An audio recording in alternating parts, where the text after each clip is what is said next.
Per fortuna c'è Nicola che va a prenderlo e va a prenderlo con un materassino.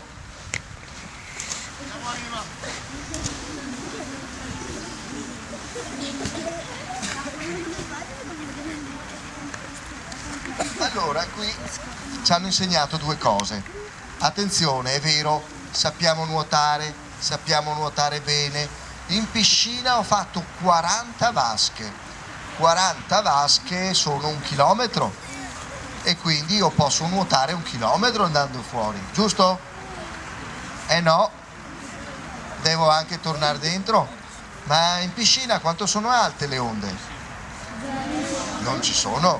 E in piscina c'è corrente? No. E che temperatura ha l'acqua della piscina? Quella giusta per nuotare, ok?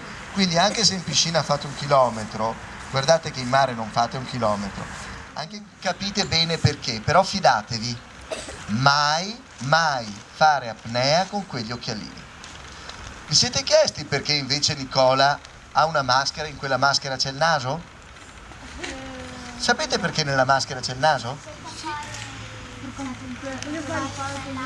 E perché invece non ci si mette una pinzetta come quelle della piscina e si fa tutto quel nasone lì? In realtà quel naso non serve per non far entrare l'acqua nel naso, basterebbe mettere una molletta da bucato. Potrei andare in acqua con gli occhialini da piscina e una molletta da bucato. E invece vedete, tutte le maschere sono fatte così. Sapete perché? Perché bisogna compensare, cioè quando andiamo in acqua soffiamo dell'aria, prima compensiamo così e poi mentre scendiamo soffiamo dell'aria nella maschera per ristabilire la pressione. La maschera. La Monica è in panico di più. Sì, aiuto, no, più panico. Fate voi un bell'urlo al posto di Monica.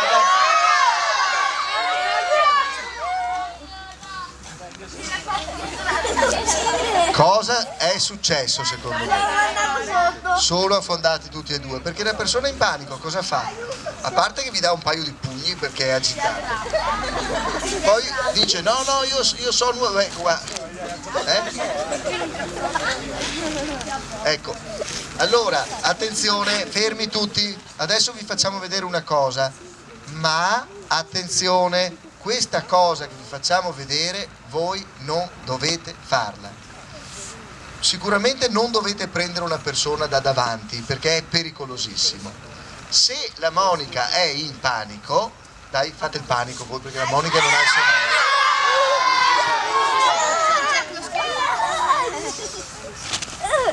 sonoro. L'ha presa da dietro, in questo caso può veramente immobilizzarla perché una persona in panico non ragiona, cerca di vincolarsi, non vuole essere salvata, vi farà male, vi farà annegare.